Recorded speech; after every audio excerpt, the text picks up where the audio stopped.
Baik teman-teman PTPS, semoga sehat selalu. Kali ini kita akan membahas mengenai petunjuk pengisian model form A, laporan hasil pengawasan atau LHP pada tahapan pemungutan dan perhitungan suara. Langsung saja kita cek di bagian sub 1. Seperti biasa, pada poin A dan D, kita wajib menuliskan nama beserta alamat TPS tempat teman-teman ditugaskan. Untuk nama pelaksana, nama lengkap diusahakan nama lengkap, dan untuk alamat ditulis selengkapnya juga. Ada TPS 4 contohnya, RT 2 RW 8 Kelurahan Larangan, Kecamatan Harjamukti. Kemudian kita lanjut ke sub 3 pada poin C. Silahkan isi nomor TPS tempat teman-teman ditugaskan, dan juga di poin D, silahkan isi dengan nomor TPS beserta alamat tempat teman-teman ditugaskan.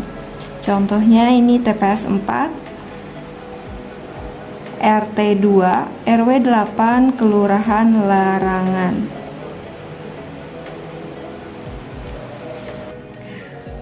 Selanjutnya pada sub 4. Di sini terdapat 19 poin pertanyaan yang harus teman-teman verifikasi beserta uraian kejadian yang harus teman-teman isi dengan detail, lengkap, dan terperinci. Ada 19 mulai dari anak poin A sampai S.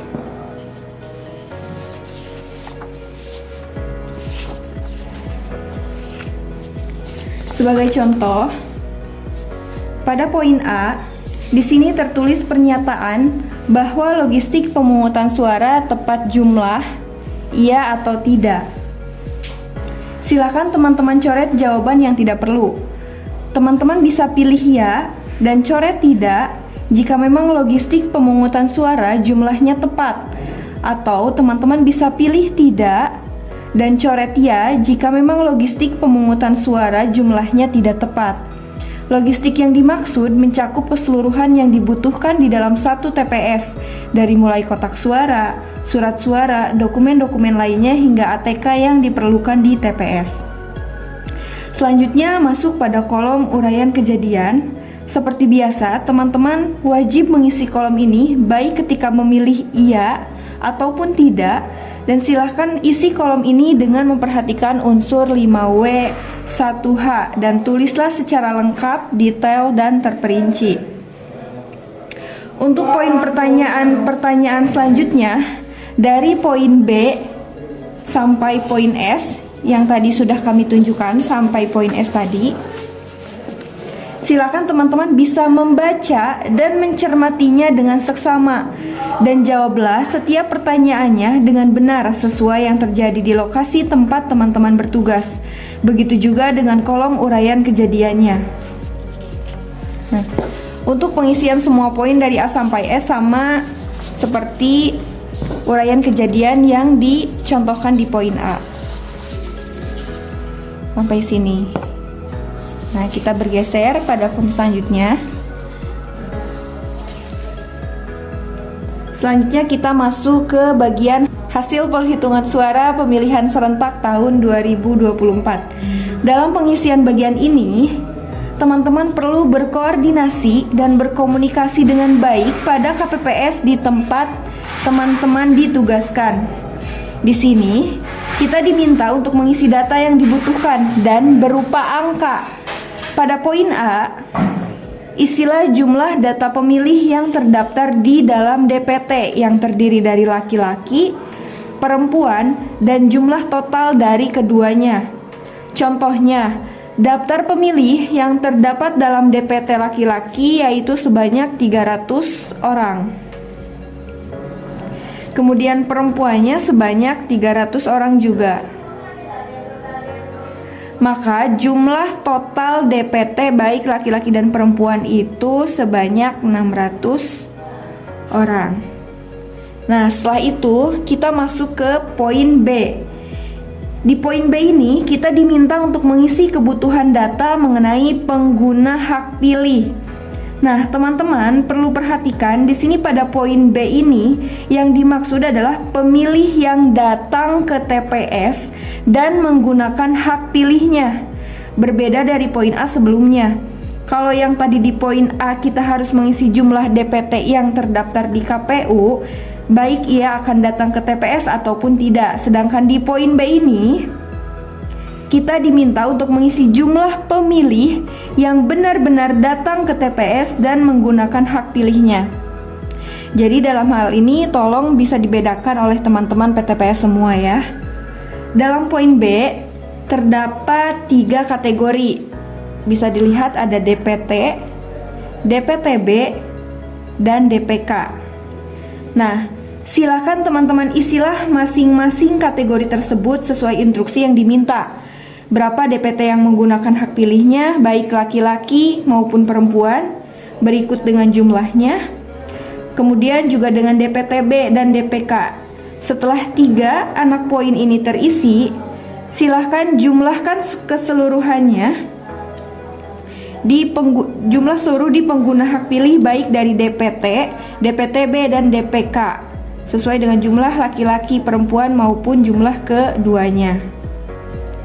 Sekarang kita masuk pada poin C tentang data penggunaan surat suara. Di sini juga ada 4 anak poin pertanyaan yang harus dijawab oleh teman-teman. Sebagai catatan, untuk anak poin nomor 1, teman-teman perlu mengetahui terlebih dahulu berapa jumlah surat suara yang diterima oleh TPS, ditambah cadangan 2,5% dari DPT. Contohnya, ketika DPT di TPS tersebut berjumlah 300 orang, maka 2,5% dari 300 adalah 7,5. Perhitungan ini dari seperti ini contoh menghitungnya. 300 orang dikali 2,5 per 100. 2,5 dikali 3, 7,5. Jika teman-teman menemukan satu angka di belakang koma, maka dibulatkan menjadi 1, menjadi 8.